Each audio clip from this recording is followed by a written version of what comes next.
नमस्कार, स्वागत है आपका जनगण मन 24/7 पर, जो कि मेरा यूट्यूब चैनल है। आप उसे लाइक करें, सब्सक्राइब करें। और आज संसद का शीतकालीन सत्र शुरू हुआ था और ऑपोजिशन ने, यानी कि विपक्ष ने, सुबह ही एडजॉर्नमेंट नोटिस दे दिया था कि जो अदानी का रिश्वतखोरी का जो मामला यूएस सिक्योरिटीज एक्सचेंज कमीशन द्वारा सामने आया है, जो एफबीआई जिसकी जांच कर रहा है, उस मामले को लेकर चर्चा चाह रहा था विपक्ष, जिस चर्चा के लिए न तो राज्यसभा के सभापति तैयार थे और न लोकसभा में ओम बिरला इस चीज के लिए तैयार थे। यानी कि सरकार अदानी पर कोई चर्चा संसद में नहीं चाहती।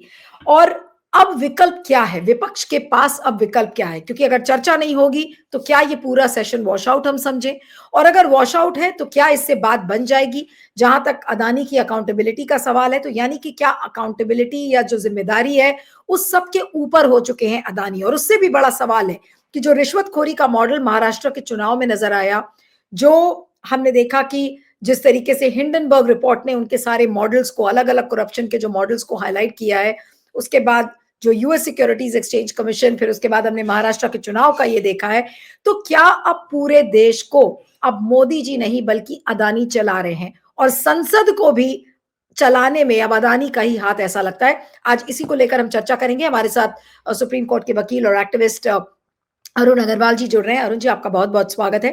Thank you so much for joining. आज भी दोनों हाउसेज एडजॉर्न हो गए, उनको स्थगित कर दिया गया परसों, क्योंकि कल कॉन्स्टिट्यूशन डे है, 26 नवंबर है, तो कल हाउस नहीं कन्वीन करेगा। परसों के तक के लिए ये स्थगित हो गया है पूरा केस।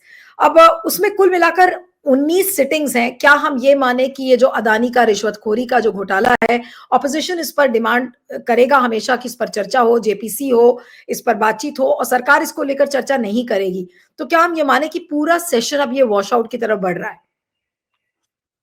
जी, ये आपका कहना सही है कि ये पूरा सेशन वॉश आउट तो नहीं होगा, क्योंकि ये लोग भी जानते हैं कि विपक्ष जो है, जब तक अडानी के ऊपर जेपीसी या एक कोई लंबा डिस्कशन नहीं अलाउ होगा, तो ये संसद को चलने नहीं देंगे।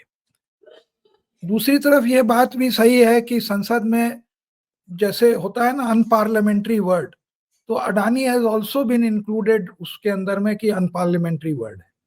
जैसे ही खड़गे साहब ने अडानी का नाम लिया, तो जो सभापति थे उन्होंने कहा nothing will go on record, nothing will go on record. तो अगर चर्चा होगी तो बार बार अडानी का नाम आएगा, तो फिर वो पूरा रिकॉर्ड ही खत्म हो जाएगा। तो ये चर्चा तो होने नहीं देंगे। अब रहा जेपीसी की डिमांड, तो जेपीसी से ही जो है दस्तावेज आएंगे और पता चलेगा, क्योंकि एक जेपीसी अडानी और सेबी के ऊपर बहुत ही ज्यादा जरूरी है। It's a crying need. तो वो अलाउ करेंगे नहीं, ये मानेंगे नहीं। तो अंत में क्या होगा, जो वॉश आउट की बात आपने कही कि 4 दिन 5 दिन हल्ला होगा, प्रोटेस्ट होगा, ये लोग वॉकआउट करेंगे, कुछ लोगों को निकाला जाएगा, जो पुराना जो हम लोगों ने देखा, और अंत में जो है ये लोग 1 दिन में 2 दिन में जो भी इनको कानून पास करने हैं, वो सारे के सारे बगैर डिस्कशन के वो कानून पास हो जाएंगे। तो जहां तक वो कानून बगैर डिस्कशन के पास होंगे, वो तो एक अचीवमेंट माना जाएगा, वो तो नए कानून आ गए। लेकिन जो प्रोसेस है कि डिस्कशन का, और वो नहीं होगा, तो वो तो आप ये जो प्रणाली है हमारी डेमोक्रेसी की, तो उसके तो ये एकदम खिलाफ है कि हर चीज पर चर्चा होनी चाहिए। अब उसमें देखिए, हमने तो देखा नहीं है कौन कौन से बिल हैं जो कि इस सत्र में प्रपोज हैं आने के। तो लेकिन ये बात पक्की है कि विपक्ष बगैर जेपीसी या एक लंबा डिस्कशन के वो मानने को तैयार नहीं है, और ये उसको कंसीड करने को भी नहीं तैयार है। ये दोनों बात जो है एकदम आज के तारीख में जो है उससे जाहिर हुई। हो सकता है कि चेंज ऑफ हार्ट हो, लेकिन हमने ऐसा आज तक देखा नहीं कि इन लोगों का जो है चेंज ऑफ हार्ट होते हुए। बड़े कट्टर इनके वो हैं, रिजिड माइंड है। और एक बार इतनी बड़ी जीत महाराष्ट्र में लेके, तो उसके बाद तो इनके तो और भी ज्यादा हौसला इनका बुलंद हो गया, और उससे वो डिमोरलाइज भी कर रहे हैं। तो ये है कि पैसे से सत्ता खरीदो, पैसे से वोट खरीदो। सत्ता कैसे खरीदते हो? वोट के जरिए खरीदते हो। और उसी लोगों से उनका ज्यादा पैसा जो है कंज्यूमर के रूप में अपने पॉकेट में डालो। तो ये एक बिजनेस मॉडल है, पावर का, लॉज का, इंडस्ट्रियलिस्ट का, बिड जीतने का, पैसा जो है स्टॉक मार्केट से उठाने का, अपना शेयर का प्राइस रिग करके ऊंचा रखने का। एक सहायक रेगुलेटर जो है इलेक्शन कमीशन में बैठा है और एक सेबी में बैठा है अपने लोगों को अपॉइंट करने का। तो ये एक मॉडल है जिसको आप देखिए, गुजरात मॉडल कही। चर्चा न होने का कारण एक ये भी होगा, महाराष्ट्र के चुनाव बस अभी खत्म हुए हैं और जिस रिश्वतखोरी का मॉडल जो सामने नजर आया है कि सब लोग ये कह रहे हैं और ये तथाकथित रूप से ये कहा जा रहा है कि महाराष्ट्र के चुनाव बीजेपी अगर अदानी नहीं होते तो शायद नहीं जीत सकती थी। और जिस जिस रिश्वतखोरी का मॉडल जो चुनाव में नजर आया कि आप वोटर्स को पैसे दो, वोटर्स को खरीदो, तो क्या वो मॉडल बेनकाब हो जाएगा? अब इसी के डर से अब मोदी कभी नहीं चाहेंगे कि अदानी पर संसद के अंदर चर्चा हो। देखिए नीलू जी, ये मॉडल जो है पहले ही से था, ऐसा नहीं था कि नहीं था। अगर पुराने जमाने में लाइसेंस राज से पैसा आता था तो उस समय भी एक पैसे का पॉलिटिक्स में हिस्सा था। सुप्रीम कोर्ट भी इस बात को मानती है, अपने जजमेंट में लिखती है कि जो पार्टी जो सत्ता में है उसको ज्यादा पैसे मिलते हैं। ये बात आपने इलेक्ट्रल बॉन्ड में भी देखी। आप 14 के पहले चले जाएं, 14 में आई एम नॉट श्योर क्या हुआ, उस समय भी जो सत्ता में था उसको ज्यादा पैसा मिलता, ये एक था। और वो पैसा जिन इंडस्ट्रियलिस्टों को सरकार से काम होता था वो लोग ज्यादा देते थे।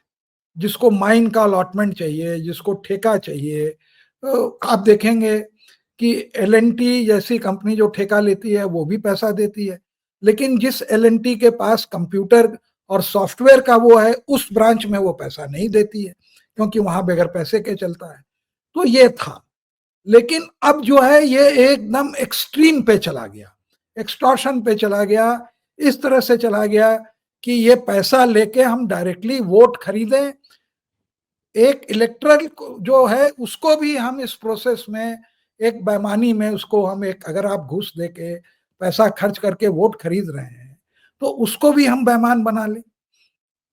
ये जो ट्रेंड अभी जो है इस तरह का ओपन जो था, ये लास्ट 10 इयर्स का ज्यादा डेवलपमेंट है और ये बढ़ता ही जा रहा है। तो अब क्या हो रहा है कि ये पैसा ही इलेक्शन में डिसाइसिव हो रहा है कि आपने अगर एक वोटर को 5,000 10,000 रुपया दिया तो कौन सी ऐसी चीज है कि आपको रात भर खाली एक कागज पे दस्तखत करने से आपको 5,000 10,000 रुपया मिल जाएगा।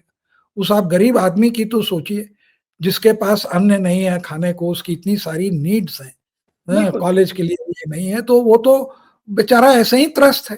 तो और वो लॉन्ग टर्म नहीं सोच सकता है, उसकी सोच जो है 24 घंटे वाली है। तो ये जो, और ये इस तरह का पैसा, दूसरा है कि उसकी नीड है और आपकी ग्रीड है। अगर आप, जो बात सही है या गलत है, जो कि यूनाइटेड स्टेट्स की ग्रैंड ज्यूरी में जो आपको इंडाइट किया, 2 बिलियन मतलब कि 16-17 हजार करोड़ के फायदे के लिए आप अगर 2,000 करोड़ घूस दे सकते हैं, तो जिस महाराष्ट्र में आपके लाखों करोड़ की ये प्रोजेक्ट फंसी हुई है, तो अगर उसी का आप वो निकालें प्रो रेटा रेशियो, तो 10,000 करोड़ रुपए कुछ नहीं है। अगर आप 10,000 करोड़ दे रहे हैं तो जहां पर 6 करोड़ वोट गिरते हैं उसमें 1 करोड़ टारगेटेड अगर आप करें, और या 2 करोड़ वोट खरीदने के लिए अगर आप 10,000 रुपया एक वोट को दे रहे हैं तो वो केवल 10,000 करोड़ हुआ। तो आप घूस की गणित भी समझने की कोशिश करिए कि अगर हमको इतना फायदा हो रहा है तो ये एक बिजनेस है ना, तो ये एक बिजनेस का मॉडल है। तो आपको वो सारी जमीनें मिल रही हैं, कॉन्ट्रैक्ट्स मिल रहे हैं, धारवी का आपको वो मिल रहा है, तो आप जो हैं इस चीज को वो करेंगे। और जब करेंगे तो वो नांदेद जैसे रिजल्ट्स आवेंगे कि जहां 6 पार्लियामेंट्री कॉन्स्टिट्यूंसी में जो है ये जो है ऑपोजिशन, ये सत्ताधारी लोग जीत रहे हैं, और पार्लियामेंट्री कॉन्स्टिट्यूंसी में जो है कांग्रेस जीत रही है। तो इस तरह के रिजल्ट आएंगे और क्या होगा। तो ये आप मान लीजिए ये चुनाव, और 1,000 करोड़ रुपए तो चुनाव आयोग ने जो है जब्त किए हैं, वो ज्यादा करके ऑपोजिशन के होंगे। तो अगर ऑपोजिशन के पास अगर 1,000 करोड़ का वो था, साधन था, तो उनके पास जो है 10,000 करोड़ का से कम का थोड़े साधन था। और वो 10,000 करोड़ कौन देने वाला था, जिसको वहां से ठेके मिलने वाले थे। तो ये सारे कहीं लिख के आपको दस्तावेज पर नहीं मिलेंगे, क्योंकि ये सब इनफॉर्मल इकोनॉमी है, और इनफॉर्मल इकोनॉमी से ये सब जी। नहीं, लेकिन अब इस भ्रष्टाचार के मॉडल में आप भ्रष्टाचार ये देख लीजिए कि इस हद तक पनप चुका है कि हर इंस्टीट्यूशन को कैप्चर कर लिया गया है, चाहे वो सरकार द्वारा हो चाहे फिर अदानी द्वारा हो। हम तो ये कहेंगे कि अदानी ने चुनाव आयोग को भी कैप्चर कर लिया है, अदानी ने अब संसद को भी कैप्चर कर लिया है। मोदी जी के पास अब इतनी ताकत बची नहीं है, सारी ताकत इस समय अदानी के पास है। अगर अदानी ही पूरे देश को चला रहे हैं तो फिर ये लोकतंत्र क्या है? ये तो लोकतंत्र बिल्कुल खत्म हो चुका है, बचा क्या है देश में? नहीं नहीं, देखिए क्रोनी कैपिटलिज्म का ये मॉडल है, लेकिन अब ये है कि आप कहां तक बेशर्मी या आप कवर अप करने को तैयार हैं। लोगों को, सबको को मालूम है कि देखिए यहां पर गड़बड़ हुआ, तो अगर 2G में गड़बड़ हुआ तो आपने पार्लियामेंट्री कमेटी उसमें अलाउ कर दी।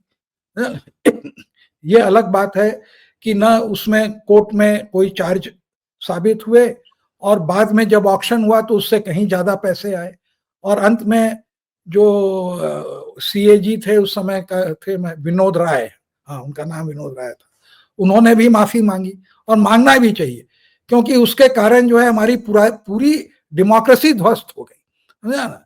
जो प्रिज्यूम्ड वो था, उसमें मैं ये बता दूं कि गलत हो, ये हमें डिस्क्लोज करना चाहिए कि मैं भी पिटिशनर तो नहीं था, लेकिन मेरी सबसे पहली शिकायत थी 2G स्कैम में, जिसके ऊपर CBI ने FIR की, और इस बात का जिक्र जो है सुप्रीम कोर्ट ने सेपरेटली अपने जजमेंट में करा। वो क्रेडिबल कंप्लेंट थी, लेकिन उसके इन्वेस्टिगेशन में जो हुआ वो अलग बात है। तो हमारा ये कहना है कि ये जो लोगों का कॉन्फिडेंस जा रहा है, और ये पार्लियामेंट में जब आप इलेक्शन को इस तरह से रिग कर लिए, तो आप पार्लियामेंट को भी तो यही करेंगे ना, सप्रेस करेंगे। कोई पहली बार तो आपने किया नहीं है, पिछली बार भी तो आपने पार्लियामेंट को सप्रेस करके लोगों को निकाल के वो जो बहुत वाइटल कानून थे उन सबको पास किए। तो वही हाल आज का है। तो ये आप अगर उम्मीद रखते हैं कि पार्लियामेंट चूंकि बैठी है तो इसके अंदर में कुछ होगा, आप देखते हैं आज लोकसभा की सभा में देख रहा था, जैसे ही उन लोगों स्पीकर साहब ने ऑबिचुअरी पढ़ी, वो तुरंत उसको एडजर्न कर दिया। वो मालूम था कि ये हल्ला करेंगे। हमारे राज्यसभा के जो स्पीकर है वो एक सीनियर लॉयर रहे हैं, तो उन्होंने थोड़ा सा और ज्यादा टाइम लगाया। वो खरगे साहब को थोड़ा सा मौका दिया टोकन बोलने का, लेकिन जैसे ही उन्होंने अडानी का नाम लिया, nothing will go on record, nothing on go on record, वो करके उसके बाद उन्होंने भी उसको एडजर्न कर दिया। यानी कि अदानी का नाम है नथिंग ऑन रिकॉर्ड। संसद की जहां तक बात है, अदानी का नाम है नथिंग ऑन रिकॉर्ड। लेकिन तो ये लोकसभा में भी तो यही हुआ, रिकॉर्ड में आके उसको एक्सपंज कर दिया। आपको याद होगा ओम बिरला जी ने उस सारे को एक्सपंज कर दिया। तो ये है।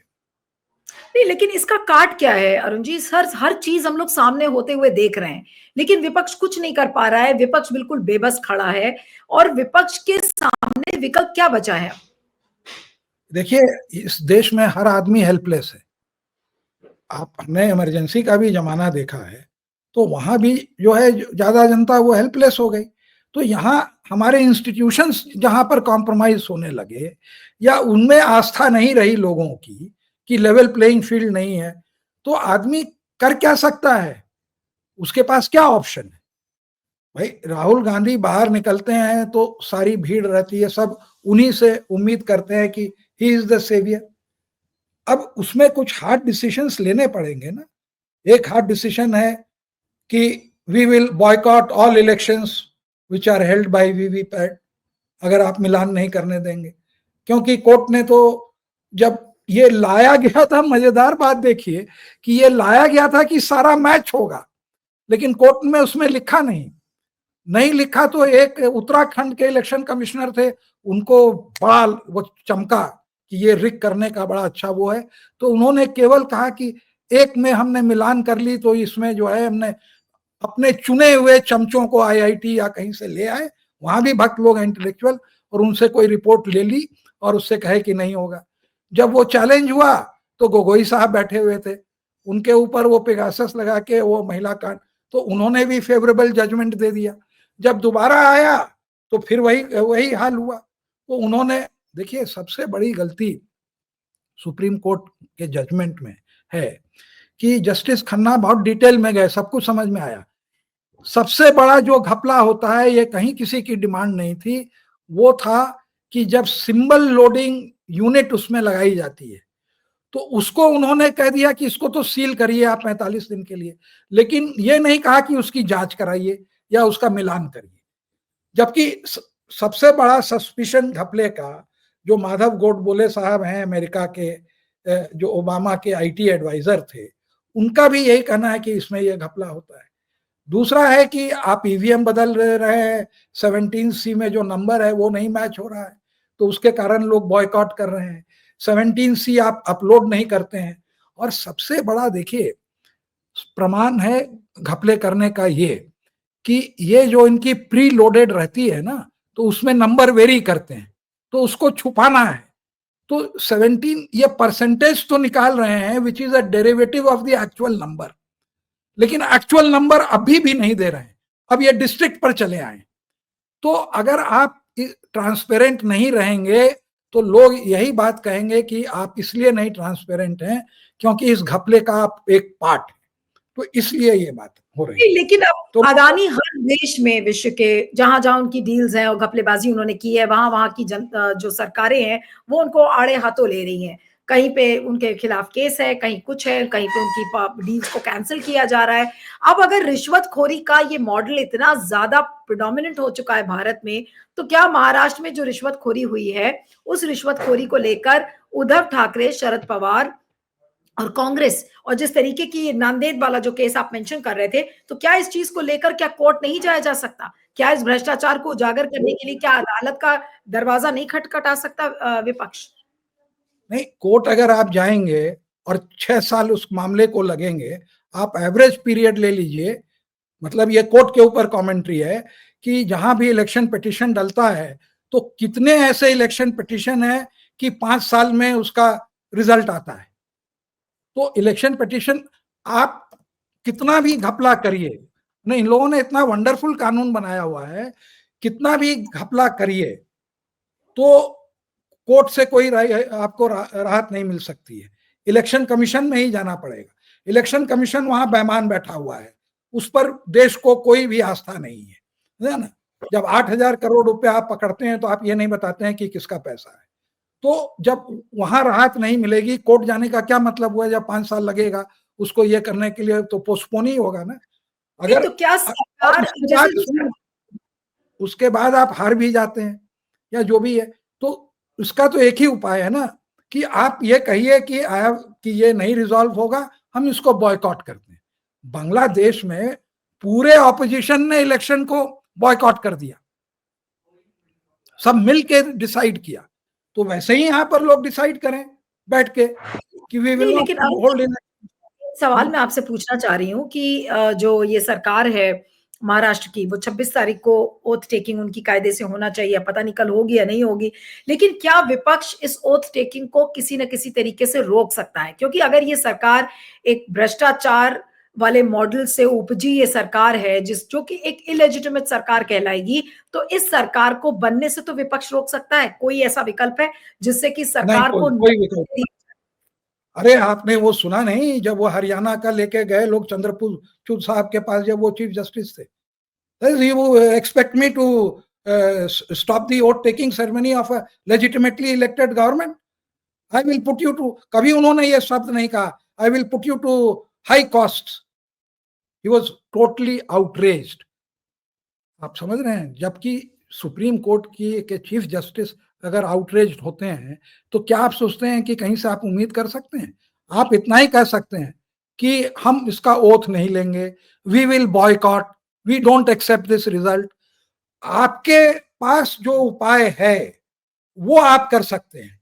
उसके अलावा अगर आप उम्मीद करें कि आपको स्पीकर से कोई जस्टिस मिलने वाली है, आपको कोर्ट से जस्टिस मिलने वाली है, आपको चुनाव आयोग से जस्टिस मिलने वाली है, तो आप जो है you are living in a paradise. मैं वो जो वर्ड है मैं उसको नहीं यूज करना चाहता। आप जो है ये हो ही नहीं सकता, मिला ही नहीं। अगर हम मान ले 5 बार PIL लेके जाते हैं और मुझको अगर जस्टिस नहीं मिलती है तो हम क्या करेंगे? हम कहेंगे भाई क्यों अपना समय बर्बाद करें।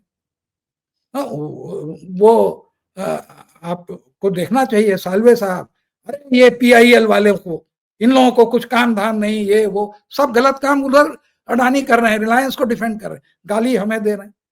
और जब हमने कहा कि आपके तरह हमने जो है ललित मोदी को एक प्रॉक्सी PIL में तो नहीं डिफेंड किया ना, हमारी तो इतनी क्लेरिटी है, तो इतने बड़े वकील होके एकदम चुप लगा गए, एक शब्द नहीं बोले। तो जब वो ललित मोदी को डिफेंड करें और कोर्ट से रिलीफ भी ले लिया तो वो PIL सही हो गई, और हम लोग कोई जेन्युइन कॉज को लेके जाएं तो हमें वहां पर 20 गालियां सुननी पड़ती है। तो हम क्यों इस उम्र में जाएं और इस तरह की गालियां सुने? अगर देश अगर एक डायरेक्शन में जा रहा है, you need some good people.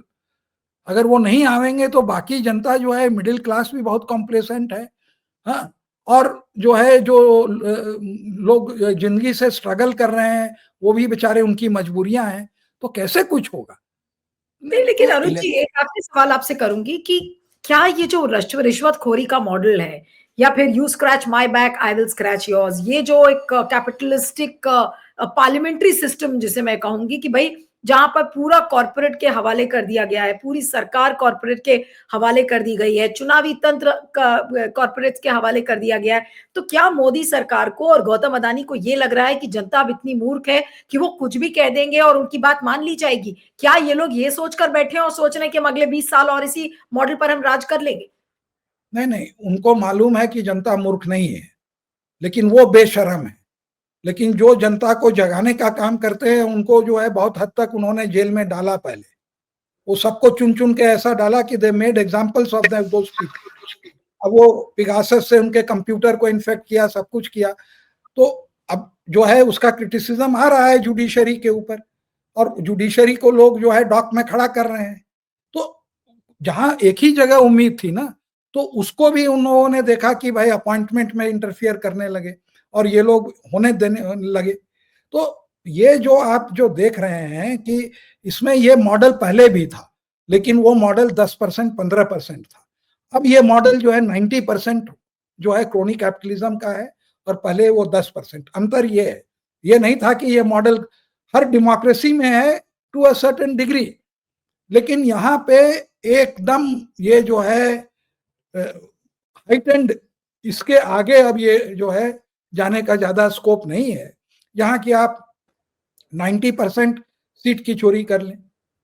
मतलब कि आप दिस लोग तो यही फील कर रहे हैं कि this election has been stolen, different ways में फील कर रहे हैं। नहीं क्योंकि तो आपके इसका पास कोई विकल्प नहीं है तो आप कुछ नहीं कर सकते। बिल्कुल, और विकल्प ऑपोजिशन आने वाले दिनों में क्या करेगा ये तो पता नहीं है, लेकिन अंत में एक आखिरी बस सवाल। ऑपोजिशन के अलावा जनता को भी तो कुछ करना है ना, हर चीज। बिल्कुल भाई जब राहुल गांधी निकलते हैं तो जनता भी निकलती है ना उनके साथ, जब बिल्कुल ये लोग निकलते हैं तो उनके साथ तो जनता नहीं निकलती है ना, ये भी बिल्कुल तो बिल्कुल। अंतर है।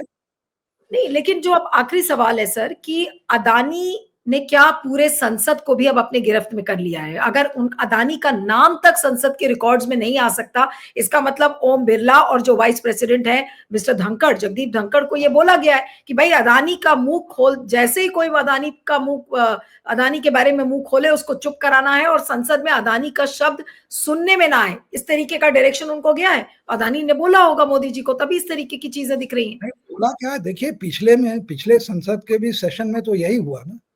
महुआ मोइत्रा को क्यों टारगेट किया गया, उनकी जो है वो सदस्यता क्यों उनकी गई, राहुल गांधी को क्यों जो है वो वहां पर डिस्क्वालीफाई किया गया। 3 जुडिशरी थी ना, पूरे तीनों गुजरात की थी, मैटर गुजरात में जाता है ना, फर्स्ट उसमें वो होते हैं, अपील में हारते हैं, हाई कोर्ट में हारते हैं, 3 जगह से वो हारते हैं और बड़े फट फट फट डिसीजंस आते हैं। तो आपने जो देखा जो तंत्र है तो वो तो पहले से ही चला आ रहा है। तो आप कहाँ पर होप करेंगे? आप क्या हर बार उम्मीद करेंगे कि एक जज जो है सुप्रीम कोर्ट का आपको बचा देगा? कभी बचाता है, कभी नहीं बचाता है। तीस्ता सेटलवाद बच गई, तो एक बार उसी जजमेंट के कारण, खानविलकर के जजमेंट के कारण उनका अरेस्ट हो रहा था। तो देखिए, we are living in very difficult times. ये जो अंबेडकर का कॉन्स्टिट्यूशन है, इसका इन लोगों ने काट निकाल लिया है, हर तरह से काट निकाल लिया है। और जो लोगों को डर था कि विल डेमोक्रेसी सर्वाइव, और it is really this thing कि भाई democracy survive for so many years, लेकिन अब तो लोग उसको भी क्वेश्चन कर रहे हैं। तो हमारे ओपिनियन में उम्मीद करना बेकार है। आपको अगर स्ट्रीट पर प्रोटेस्ट कर सकते हैं, बॉयकॉट कर सकते हैं, तो आप करिए, नहीं तो आपके पास कहीं भी कोई ऑल्टरनेटिव बचा नहीं जहां से कि इस सिस्टम को सही किया जाए। हमारा यही सोचना है। बिल्कुल, बिल्कुल और बहुत ही दुर्भाग्यपूर्ण है और क्या कहा जाए मदर ऑफ डेमोक्रेसी हम कहते हैं, लेकिन हर तरीके की डेमोक्रेसी को बिल्कुल नष्ट कर दिया गया है, चाहे वो पार्लियामेंट्री डेमोक्रेसी हो, चाहे इलेक्टोरल डेमोक्रेसी हो। अब क्या करेगा विपक्ष, इस पर निगाहें टिकी होंगी और हम और आप तो इस सवाल को हम उठाते ही रहेंगे हमेशा। आपका बहुत-बहुत शुक्रिया Arun ji, thank you so much for joining.